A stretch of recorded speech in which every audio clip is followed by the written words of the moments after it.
हां, सांगा. बरोबर. हो हो, सांगा सांगा. न देखतू हे डोळे तेही अविद्येचे टवाळे जाणून घेऊ. डोळ्यांना माहीत नसते का की आकाश निळे नाही. हं, त्याचप्रमाणे अविद्याचे टवाळे जाणून घ्यावे. आपण जाणतो की निळे दिसत असलेले आकाश निळ्या रंगाचे नसते. बरोबर. त्यातील धुलीकण सूर्यकिरण प्रतिबिंबित करतात म्हणून ते निळे भासते. बरोबर. अशा अवास्तव गोष्टी ज्ञानेंद्रियांना जाणवतात. पण आपण सत्य जाणून असल्याने आकाश निळे मानत नाही.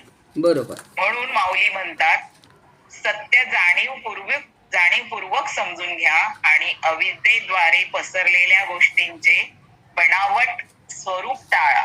अगदी छान. भ्रम सुंदर. हा भ्रम आहे हे ओळखणे म्हणजे ज्ञान होय. हं, आणि जगाबद्दलचा आपला अनुभव हा आपल्या आकलन शक्तीवर आधारित आहे. बरोबर. ज्या अर्थी प्रत्येक धारणा त्रुटींनी भरलेल्या आहेत, त्या अर्थी जग हा एक भ्रम आहे. आपले अनुभव हे आपले समज आहे आणि अनुभव घेणारा हा एकमेव वास्तविक आहे. अनुभवांमधील द्रष्टा अनुभव घेणारा शोधा. प्रत्येक अनुभव एक ग्लानी आणतो आणि बुद्धीला धुरकट करतो. त्या क्षणी जागे व्हावं. सर्व भूतकाळातील अनुभवांना आपल्या डोक्यातून झटकून काढून मग निर्मळपणे त्या अस्तित्वाकडे पहा की जे माझ्यात आणि तुमच्यात आहे. ते अविद्या काढून टाक. छान छान, सुंदर असं या सांगितलं. पुस्तकात दिलंय. कुठल्या धूत महाराजांच्या कुठल्या? मग तुमचं कोण? आवाज बंद आहे तुमचा. हां, मी ते तुझा आवाज येईन ना. कोणतं पुस्तक आहे?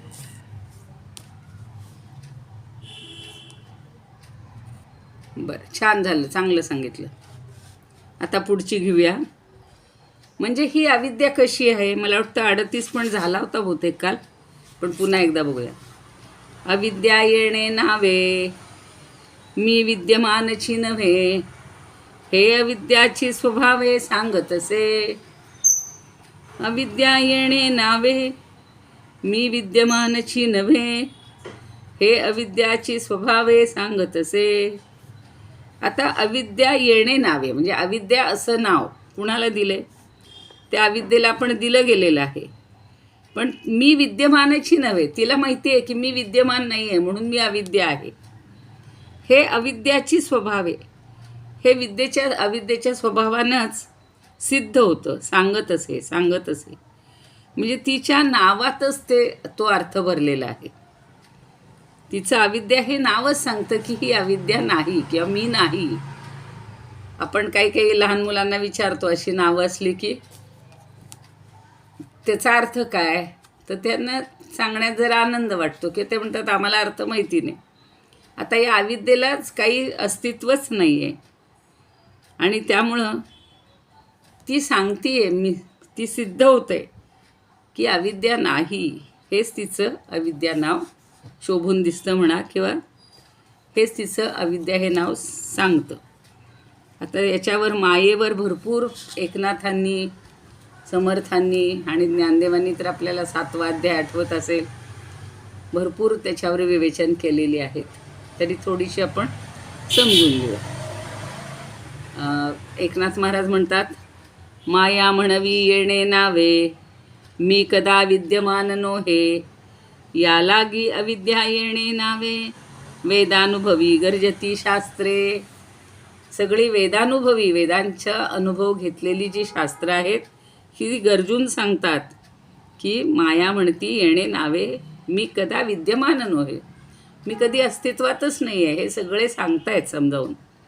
ते माया वस्तूचे ठाई, असे जैसे नि नाही. मी म्हटलं तसं ज्ञानदेवीतही सांगितलेलं आहे, 15व्या अध्यायातही सांगितलेलं आहे. तरी माया ऐसी ख्याती, नसतीच यया आथी, का वांझेची संतती वानणे जैसी. आणि वांझेची संतती हे तर अगदी महत्त्वाचं उदाहरण किंवा अगदी छान उदाहरण ज्ञानदेव नेहमी देतात की जशी वांझेची संतती नसतेच, पण आपण म्हणतो काय सगळे लग्नाला आले होते, एवढे मोठे तिची सगळी बाळं आलेली होती, जी नाहीच आहे ती आली कशी, तर सगळा विनोदाचाच भाग असतो. तसं ही माया नाहीच आहे, तिची ख्याती आहे माया जी नाही ती. आणि म्हणून त्या वांझेच्या संततीसारखी ती आहे. साच माया न विद्यते, मांडुक्य उपनिषद आहे त्याच्यातही असं म्हणलेलं आहे, साच माया न विद्यते. सा म्हणजे ती, न म्हणजे नाही. अहो ती माया न विद्यते, ती असतच नाही, ती माया अस्तित्वातच नाही, अशी कारिका आहे, म्हणजे असं श्लोक आहे. आणि त्यावरून भाष्यामध्ये पुन्हा आचार्य शंकराचार्य म्हणतात, माया नाम वस्तू तरीही नैवम साच माया न विद्यते, मायेत्य विद्यमानस्याख्या इत्यविद्यया इत्यभिप्रायः. ती नाहीच आहे, अस्तित्वातच नाही आहे. आणि म्हणून माया ही वस्तू आहे म्हणायची असं नाही, तर ती माया मुळी अस्तित्वातच नाही. वंध्यापुत्राप्रमाणे माया हे नसलेल्या वस्तूचे नाव आहे, असा अर्थ आहे. आता सगळ्यांना कळलं. आणि माया तीच अविद्या, एवढं लक्षात ठेवायचं. वास्तव हा कश्चित उपाधिरेष. माया अविद्या ह्या उपाधी खऱ्या नाही आहेत, उपाधी आहेत त्या. आणि अनेक स्पष्ट वचनं वेदांतात असताना शंकराचार्य अविद्या मानतात. असा कोण शहाणा म्हणू शकेल? तर अविद्या नाहीच आहे, ती मानायचा प्रश्नच नाही. नाथ महाराज म्हणतात, ज्ञानेश्वर महाराजांच्या नंतर झाले आणि श्री ज्ञानेश्वर महाराजांचे ग्रंथ त्यांच्या पाहण्यात आले, म्हणून नाथांनी नाही का सगळं त्यांचं पूर्ण ज्ञानेश्वरी पुन्हा हे केलेली आहे. तर त्यामुळं नाथांनीही ज्ञानेश्वर महाराजांप्रमाणेच अविद्या मानली नाही असे कित्येक लोक म्हणतात, तर्क करतात. जणू काय त्यांच्याप्रमाणेच पूर्वीच्या ग्रंथकारांचे ग्रंथ वाचून नाथादिक सत्पुरुषांनीही ग्रंथरचना केलेली आहे असं म्हणतात. दुसऱ्यांचं पाहून केली असं नाही आहे अर्थ, यांनी यांच्या बुद्धीप्रमाणे सगळी केलेली आहे. पण ही शास्त्र नुसती शब्दशास्त्र आहेत. अध्यात्मशास्त्र खरं महत्त्वाचं आहे. आणि अध्यात्मशास्त्रात हा जो अनुभव जो येतच नाही, जी गोष्ट नाहीच, ती अविद्या आहे, एवढं लक्षात ठेवायचं. म्हणजे अनेक भाष्य आहेत, आता आपल्याला एवढ्या खोलात जायचं कारण नाही आहे, पण एवढंच लक्षात ठेवायचं की सगळ्या संतांनी आणि मुख्य म्हणजे शंकराचार्यांनी जी नाहीच ती अविद्या, आणि ती स्वतःचं काय वर्णन करणार की मी अशी अशी आहे म्हणून, असं लक्षात घ्यायचं. आता अविद्येचा नाश झाल्यावर आत्मप्राप्ती होतं असं बुद्धीला वाटत नाही. ज्याप्रमाणे नाही ते पुढचं आहे, अविद्या येणे नावे ती विद्यमानाची नव्हे, हे अविद्याची स्वभावे सांगत असे. आता पुढची ओवी बघा. आणि नाही तिचं हे घेऊया ना, संस्कृत आणि हे थोडंसं.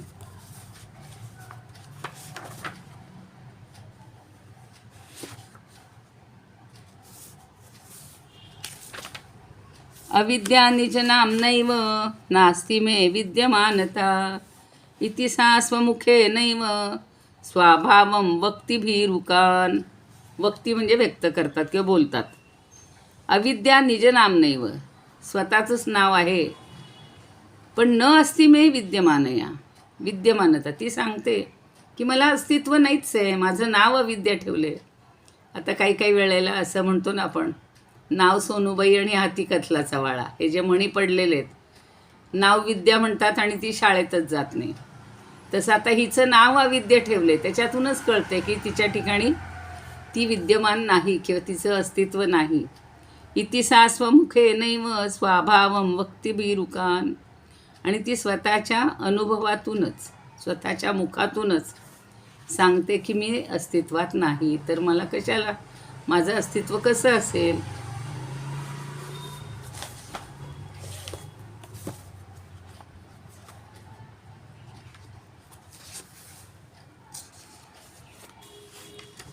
आपुल्याची नावे अविद्यापण नसे विद्यमान याची सांगे. ती स्वतः सांगते आम्ही विद्यमानच नाही आहे, अस्तित्वातच नाही आहे. म्हणजे ज्ञानदेव म्हणतात की ही अविद्या ही ह्या नावानं विद्यमान नाही, असं अविद्या स्वतः सांगते. याचा अर्थ असा की जी नाही ती अविद्या, न विद्यते सा अविद्या. हे अविद्येचे नसणे आहे. अनिर्वाच्यपण आहे. काल झालं आपलं अनिर्वाच्य. का म्हणायचं की ती दिसते म्हणून सांगता येत नाही, सांगायचं तर ती प्रत्यक्षात नाहीच आहे, म्हणजे ती खरी अस्तित्व तिला नसतंच, म्हणून ती त्याबद्दलही बोलता येत नाही, आहे म्हणूनही बोलता येत नाही, नाही म्हणूनही बोलता येत नाही.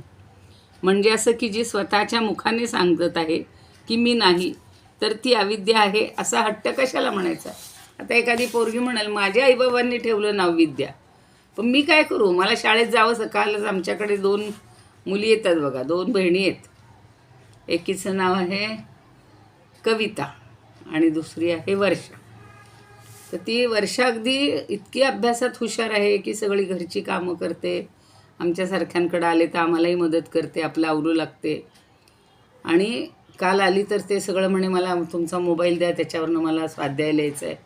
आणि तिची बहीण आली कविता, तिचं नाव कविता ठेवले, पण तिला अजिबात शाळेत जायचं नाही. 2री 3रीला, 3रीतनं आता 4थीत गेली. शाळेत हल्ली नियम आहे ना 8वीपर्यंत पुढच्या वर्गात घालायचं, मग शिक्षक घालत राहतात. तिला शाळेतच जावंसं वाटत नाही. काय करणार, तसं ते अविद्या आहे.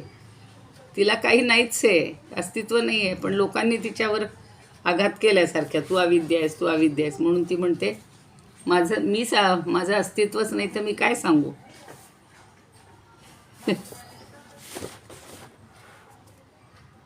आता त्याच्यावरच थोडंसं पुढच्या ओवीमध्ये स्पष्टीकरण दिलेलं आहे. काय म्हणतायत, खरं ती पण काल झाली होती मला असं वाटतं.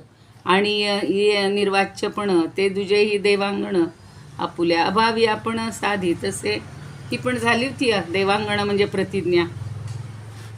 कुणी काही बोलत नाही, मी आपली पुन्हा तेच सांगत राहते, असं झालं ते. आता ती काय सांगते की आणि अनिर्वाच्यपण, ती सत पण नाही आणि असत पण नाही, त्याला सदसद विलक्षण असं म्हटलं जातं. आणि ते दुजेही देवांगण, ती प्रतिज्ञा करून, दुसरी शपथ घेऊन आपला अभाव आपणच सांगत असते. म्हणजे ती सांगते की मी नाही आहे, शपथ घेऊन सांगते. हे काल झालं होतं. आता पुढे, का होय जरी आहे तरी निर्धार का नसा आहे, वरी घटा भाये भोये अंकित दिसे. इथं हे घ्यायचं होतं की घटा भावे भोये, भोये म्हणजे भूमी बरं का, भूमीसाठी भोये शब्द वापरलेले. आणि काय होय जरी आहे तरी निर्धार कसा आहे. आता ही जर आहे असं म्हटलं तर तरी निर्धार का नसा आहे. निर्धार म्हणजे निश्चय. समजा ती आहे असं म्हणावं तर तिचा निश्चय का बरं होत नाही, किंवा त्याच्यापुढे तिचा टिकाव का लागत नाही. आता दुसरं उदाहरण देत आहे तिथे की वरी घटा भाये होय, घटाचा अभाव, जेव्हा घटाचा अभाव असेल कुठे, भोये म्हणजे भूमीवर, एखाद्या घरामध्ये किंवा एखाद्या जमिनीवर, भूमीवर जर घटेचा अभाव असेल तर ती जमीन घटाने युक्त दिसेल का, अंकित दिसे. अंकित म्हणजे चिन्हित किंवा तिथं असलेली असं वाटते का. आता घटाच्या अभावानं जमीन कधी घटयुक्त दिसेल का. आता आपण म्हणतो का हो तुमच्या घरामध्ये घट नाही का, माठ नाही का.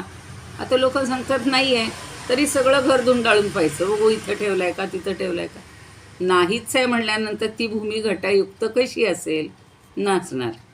तसे हिच्या ठिकाणी विद्या नाहीच तर ती अविद्याच आहे. तिथं विद्येने युक्त किंवा तिचं ज्ञान हे असणारच नाही आहे. म्हणजे अविद्या असा पदार्थ नाहीच आहे. जसं घरामध्ये घट नसेल तर त्या भूमीवर घट नाही, हेच सिद्ध होणार आहे.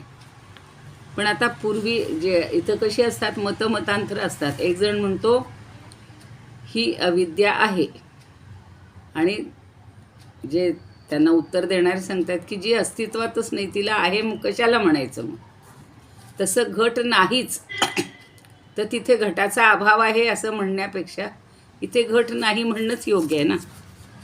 तर अविद्या असा पदार्थ काही आहेच असं काही पूर्वपक्ष म्हणत असतात, पण ती अविद्या टिकतच नाही त्यांच्या निर्धारापुढे किंवा निश्चयापुढे, कारण तिला अस्तित्वच नसतं. आता रज्जूच्या ठिकाणी जो सर्प आहे, भासमान जो सर्प आहे, तो नंतर विचार झाल्यानंतर, अनुभव आल्यानंतर त्याचं टिकाव लागत नाही, त्याला अस्तित्वच नसतं. म्हणजे आपण म्हणू नाही हो इथं साप होता हो, मला दिसला हो, अहो पण दिसला, पण नंतर काय दिसलं हो, तर तो दोर आहे दिसला हो. तसं त्या अविद्येचा आत्म्याशी संबंध आहे असंही म्हणणं बरोबर नाही. आणि घटाच्या अभावानं भूमी ही चिन्हित दिसते का? समजा घट असता, आत्ता नेलाय बाहेर बुवा पाणी भरायला, तर तिथे खूण असते ठेवलेल्याची, तर ती तरी दिसते का? तीही दिसत नाही. मग आता घटाभावे किंवा घटभावे कसंही म्हणलं तरीसुद्धा घटाभावे हा तिथं पाठ बरोबर आहे की घटाचा अभाव असताना त्या भूमीवर घट नाही असं कशाला म्हणायचं? तिथे नाहीच आहे. घटाचा अभाव आहे कशाला म्हणायचं? घट नाहीच आहे. तसं आत्म्याच्या ठिकाणी अविद्या आहे, तिचा नाश शब्द करतो. म्हणजे आत्म्याला आपण आत्मा भासतो, पण आत्म्याशी संयुक्त जी अविद्या आहे ती अविद्या आहे असं म्हणण्याचं कारणच नाही, कारण ती नाहीच आहे, तिला अस्तित्वच नाही आहे. अविद्या ही टिकतच नाही. आता घटाभाव किंवा घटभाव असं जरी म्हणलं, घटाभावच म्हणायचं आहे, तर घटाचा अभाव आहे स्पष्ट दिसतंय. मग तिथे घट नाही एवढं कशाला म्हणायचं आहे? ती नाहीच आहे, तो घट नाहीच आहे, घटाचा अभाव तरी कशाला म्हणायचा? तसं विद्येचा अभाव ती अविद्या असंही म्हणायची गरज नाही. म्हणून पुढेही त्यांनी पुढच्या ओवीमध्ये ते अधिक स्पष्ट केलेलं आहे. याच्यात काय म्हणतात बघा मॅडम. हो. जरा 39 असा एकदा अर्थ. हो, सांगते. हा, सांगते. आणि ये अनिर्वाच्यपण जे दुजे ही देवांगण आपुल्या अभावी आपण साधी तसे. आता अनिर्वाच्यपण म्हणजे ज्याच्याबद्दल काही सांगता येत नाही असं. ये म्हणजे हिच्या बाबतीत, अर्थात या अविद्येच्या बाबतीत काय असतं? ती जणू काही देवांगणाचा अर्थ आहे शपथ. ती शपथ घेऊन सांगते की मी नाही आहे. मग हे दुसऱ्यांदा शपथ घ्यायचं काही कारण आहे का? नाही. कारण आपुल्या अभावी आपण साधित असे. ती म्हणते की मी नाहीच आहे, तर साधित असे म्हणजे ती सांगते की माझा अभावच आहे. हे ती अगदी शपथ घेऊन जरी सांगत असली किंवा दुसऱ्यांदा शपथ घेऊन सांगितलं तरी त्यातून सिद्ध काय आहे की तिच्याबद्दल काहीच सांगता येत नाही. ती आहेही म्हणता येत नाही आणि नाहीही म्हणता येत नाही. म्हणून तिच्या ठिकाणी अनिर्वाच्यपण आहे. अनिर्वाच्यपण म्हणजे जिच्याबद्दल काहीच बोलता येत नाही. म्हणजे ती सत पण नाही आणि असत पण नाही. म्हणजे सत असत होऊन सदसद अनिर्वचनीय असा शब्द वापरलेला आहे बघा. म्हणजे सत पण नाही, खरी पण नाही, आणि असत म्हणजे खोटी पण नाही. म्हणजे ती त्या दोहून वेगळी आहे. आणि हे ती जणू काही शपथ घेऊन किंवा अगदी प्रमाणाने सांगत असते, सिद्ध करून अगदी सांगत असते की मी खरं सांगते तुम्हाला की माझं अस्तित्व नाहीच. आपुल्या अभावी आपणच साधित असे. म्हणजे आपल्या अभावाबद्दल ती स्वतःच सांगते, म्हणजेच ती नाही आहे एवढंच. त्यांनी असा वेगळ्या शब्दातनं तो अर्थ घेतलेला आहे की अविद्येनं आपल्या अनिर्वाच्यपणाची दुसरी शपथ घेऊन आपला अभाव आपणच साधला किंवा आपणच सांगितला. अर्थ म्हणलं तर एवढाच आहे. अविद्येनं आपल्या अनिर्वाच्यपणाची दुसरी शपथ घेतली आणि आपला अभाव आपणच समजावून दिला किंवा सांगितला किंवा सिद्ध केला. कळला अर्थ? धन्यवाद मॅडम. हां, ठीक आहे. आता त्याच्या पुढची जी याचं बघूया आपण, थोडं संस्कृतही बघूया. हा, तो वाचलं मग अशी संस्कृतही वाचलं. हां. आणि अनिर्वाच्यपण ते दुजेही देवांगण आपुल्या अभावी आपण साधी तसे. अनिर्वाच्या यविद्या तू स्वभाव विषये पुन्हा दिव्यम गृह्णाति सानित्यम तदनिर्वाच्य लक्षणम.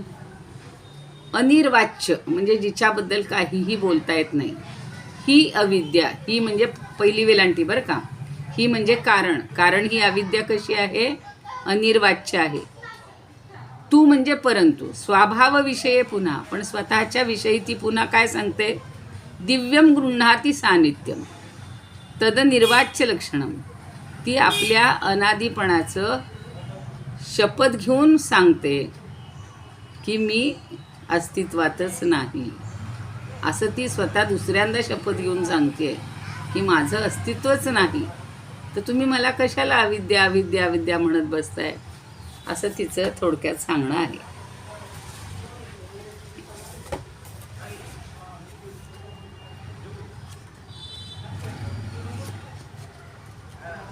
आणि याच्यात स्वरूपानंद पण म्हणतात, आहे नाही ऐशा बोला नाही सोय, म्हणून जी होय अनिर्वाच्य. ऐशी अविद्या ती वाहोनिया आण, आण म्हणजे शपथ, दावी नाही पण आपुलेची. ती स्वतः शपथ घेऊन सांगते, अहो मी नाही आहे, म्हणजे मला अविद्या म्हणू नका, मी नाहीच आहे ना, माझं अस्तित्वच नाही, तर कशाला अविद्या अविद्या म्हणायचे. म्हणजे माझ्याबद्दल तुम्ही खरंही बोलू शकत नाही, खोटे, मी खरी आहे म्हणू शकत नाही, खोटेही म्हणू शकत नाही. कारण अनुभवाला ज्ञान झालं की हिचं सगळं संपून जाते. म्हणून अविद्या, जी विद्यमान नाही अशी अविद्या. जसं घरामध्ये घट नाही म्हणलं की घटाचा अभाव आहे असं आपण म्हणतो, पण तो नाहीच आहे ना, मग कशाला अभाव तरी कशाला म्हणायचा. तसं विद्येचा अभाव आहे असं तरी तिला कशाला म्हणायचं. ती नाहीच आहे, तिचं अस्तित्वच नाही, एवढंच लक्षात ठेवायचं.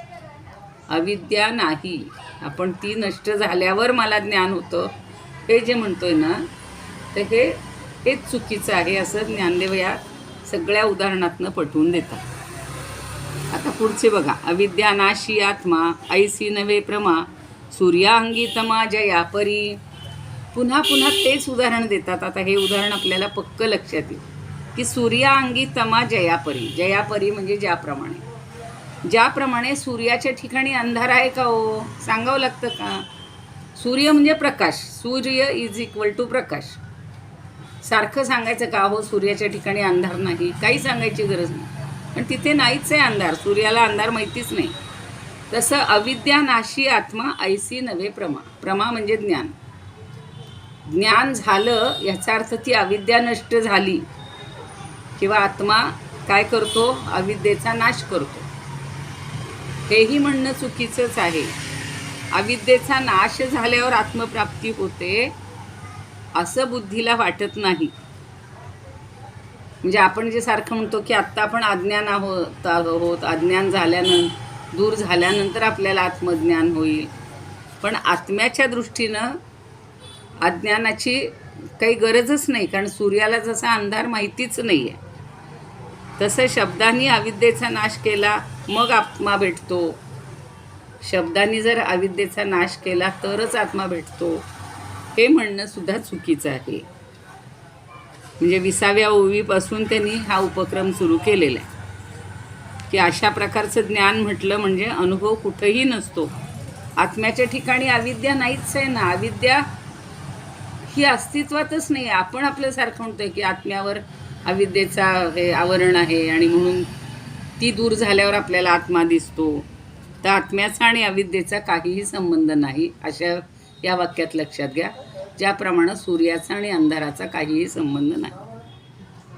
म्हणजे ओविषया ह्या दुसऱ्या भागात, पुढच्या भागात त्यांनी हा दृष्टांत दिला की सूर्याच्या ठिकाणी ज्याप्रमाणे अंधकार कधीही नसतो, त्याप्रमाणे आत्म्याच्या ठिकाणी अविद्या कोणत्याही काळी नसते. आणि अविद्या जर नाही तर हा शब्द कशाचा नाश करणार. शब्दाचं खंडन चालू आहे, शब्द हे नाश करेल, शब्द अविद्या दूर करेल, पण अविद्या नाहीच तर तो कशाचा नाश करणार. आणि आत्म्याला अविद्येचा काहीही संबंध नाही. आत्मा शुद्ध आहे, त्याची सगळी जे सच्चित आनंद स्वरूप आहे, आणि मग त्याच्यावर त्या अविद्येचं हे कशाला आवरण घालायचं, काही गरज नाही. आत्मा स्वच्छ आहे, शुद्ध आहे, प्रकाशमान आहे, जसा सूर्य प्रकाशमान आहे. सूर्याला अंधार माहिती नाही. एवढंच. आता ही अशी एक बाजू आपण आता लक्षात ठेवायची की अविद्येचा आणि आत्म्याचा किंवा आत्मज्ञानाचा काहीही संबंध नाही.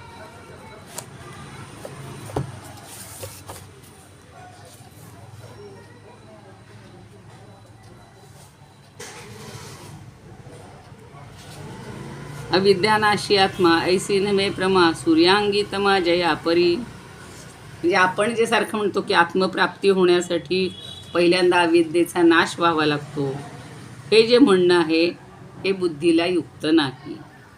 आत्मप्राप्तीसाठी अविद्येचा नाश कशाला व्हायला हवा. की अविद्येचा नाश व्हायला हवा म्हणजे काय, सूर्याला प्रथम आपल्याजवळ असलेल्या अंधाराचा नाश करायला लागतो आणि मगच तो प्रकाशमान होतो असं म्हणण्यासारखं आहे. अविद्येचा नाश झाल्याशिवाय ज्ञानप्राप्ती होत नाही असं म्हणणं ठीक आहे. पण तसा अनुभव कुठे आहे? सूर्याला काळोखच माहिती नाही, तर तो काळोखाचा नाश कसा करणार? तसं ज्ञानाला अविद्या माहितीच नाही, ज्ञानाला अविद्या म्हणजे काय हेच ठाऊक नाही, मग ती अविद्येचा नाश कसा करू शकणार? विद्या किंवा ज्ञान हे अविद्येचा नाश करूच शकणार नाही. एकूण काय की आपण हे सगळे व्यवहारातली उदाहरणं घेऊन काहीतरी त्याच्यावर लादण्याचा प्रयत्न करतो, पण तसा करायचा नाही. अनिर्वाच्य ह्य विद्या तु स्वभाव विषये पुनः दिव्यं गृह्णाति सा नित्यं तदनिर्वाच्य लक्षणम. नाही, हे पुढचं झालं नाही का? अविद्यानाशने ताद्रुं न प्रमोदय आत्मनि यथा दिनकरस्यांगे नोदेती तमसोस्थिता. अविद्येचा नाश होऊन मग आपल्याला आत्म्याच्या ठिकाणी ज्ञान येतं हे जे म्हणतो हेच बरोबर नाही. कशाप्रमाणे? यथा, ज्याप्रमाणे, दिनकरस्य अंगे, सूर्याच्या अंगी, न उदेती तमसहा अस्तिता, सूर्याचं अंगी कधी तमाचं अस्तित्व नसतंच, ते दूर करून महा उजेड आणतो असं म्हणणं चुकीचं आहे. जयापरी, ज्याप्रमाणे सूर्याला अंधार आहे, तो अंधार दूर करतो मग उजेड आणतो, हे म्हणणं चुकीचं आहे.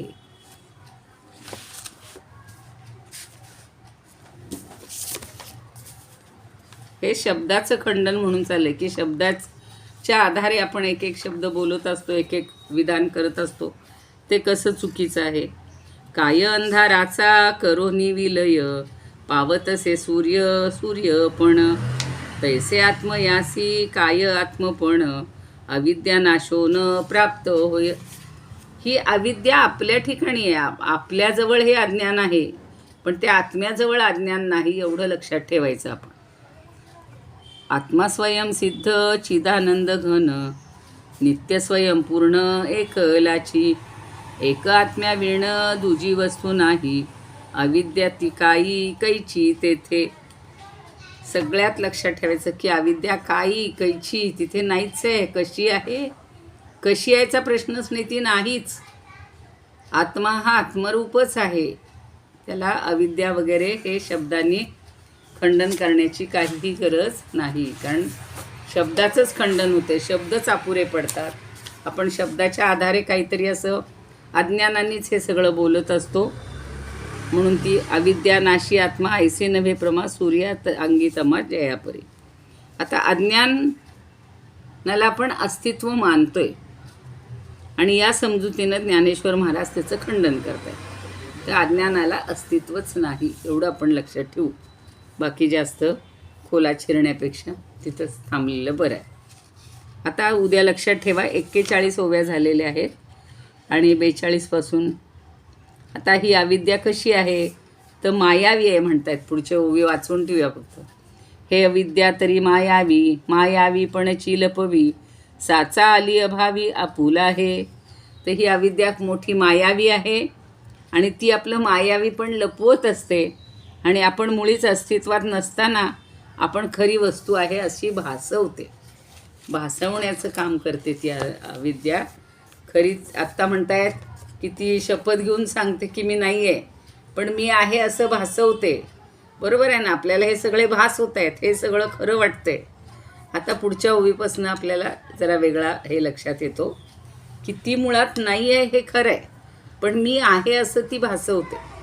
असं आता पुढं घेतात. म्हणजे आपण नाहीच आहे म्हणणंही बरोबर नाही, कारण ती आपल्याला जाणवते. आपल्याला जो सगळा भास होतोय हा त्या अविद्येचा सगळा पसार आपल्याला खरा वाटतोय.